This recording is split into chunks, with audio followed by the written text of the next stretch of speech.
अथ मोहिनी एकादशी व्रत कथा।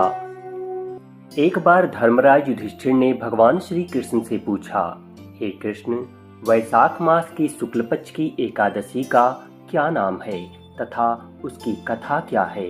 इस व्रत की क्या विधि है? यह सब विस्तार पूर्वक बतलाइए।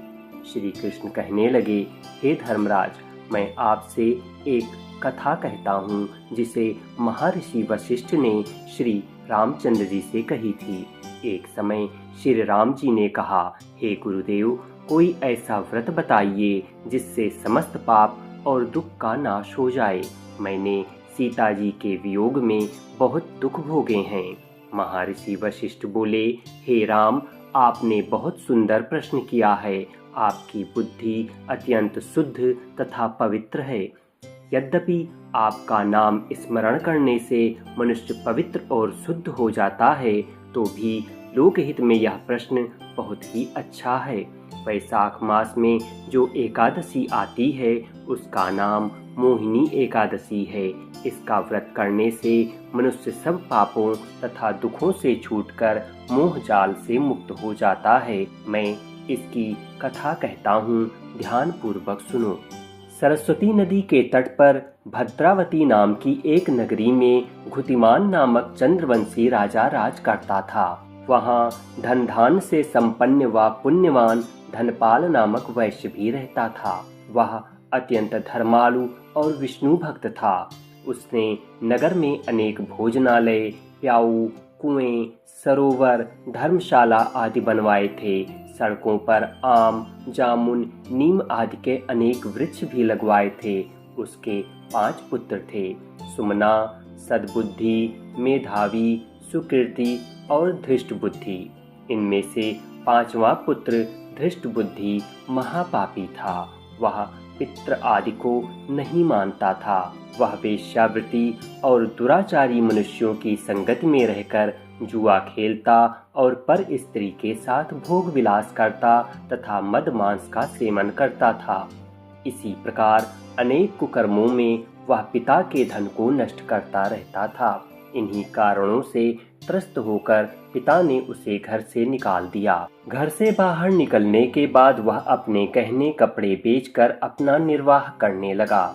जब सब कुछ नष्ट हो गया तो वेश्या और दुराचारी साथियों ने उसका साथ छोड़ दिया। अब वह भूख प्यास से अति दुखी रहने लगा। कोई सहारा न देख उसने चोरी करना शुरू कर दिया। एक बार वह पकड़ा गया तो वैश्य का पुत्र जानकर चेतावनी देकर छोड़ दिया गया, मगर दूसरी बार फिर पकड़ में आ गया। राजाज्ञा से इस बार उसे कारागार में डाल दिया गया। कारागार में उसे अत्यंत दुख दिए गए। बाद में राजा ने उसे नगरी से निकल जाने को कहा।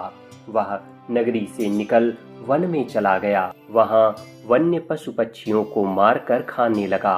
कुछ समय पश्चात वह बहेलिया बन गया और धनुष बाण लेकर पशु पक्षियों को मार मार कर खाने लगा।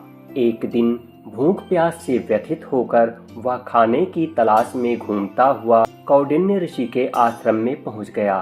उस समय वैशाख मास था और ऋषि गंगा स्नान कर आ रहे थे। उनके भीगे वस्त्रों के छींटे उस पर पड़ने से उसे कुछ सद्बुद्धि प्राप्त हुई। वह कौंडिन्य मुनि से हाथ जोड़कर कहने लगा, हे मुनि श्रेष्ठ, मैंने जीवन में बहुत पाप किए हैं। आप इन पापों से छूटने का कोई साधारण बिना धन का उपाय बतलाइए। उसके दीन वचन सुनकर मुनि ने प्रसन्न होकर कहा कि तुम वैशाख शुक्ल की मोहिनी एकादशी का व्रत करो, इससे समस्त पाप नष्ट हो जाएंगे। मुनि के वचन सुनकर वह अत्यंत प्रसन्न हुआ और उनके द्वारा बतलाई गई विधि के अनुसार उसने व्रत किया। हे श्री राम, इस व्रत के प्रभाव से उसके समस्त पाप नष्ट हो गए और वह अंत में गरुड़ पर बैठकर विष्णु लोक को गया। इस व्रत से मोह आदि सब नष्ट हो जाते हैं। संसार में इस व्रत से श्रेष्ठ कोई भी व्रत नहीं है। इसके महात्म्य को पढ़ने से अथवा सुनने से 1000 गौदान का फल प्राप्त होता है। मोहिनी एकादशी की जय। श्री हरि विष्णु की जय। अगर आपको यह कथा अच्छी लगी हो तो कमेंट बॉक्स में श्री हरि विष्णु की जय अवश्य लिखें। इसके साथ ही अगर आप इस वीडियो को YouTube पर देख रहे हैं तो चैनल को सब्सक्राइब कर लें, और अगर फेसबुक या इंस्टाग्राम पर देख रहे हैं तो पेज को फॉलो करना ना भूलें। शीघ्र मिलेंगे एक नई वीडियो में कुछ नई जानकारी के साथ। तब तक आपसे विदा चाहूँगा। धन्यवाद।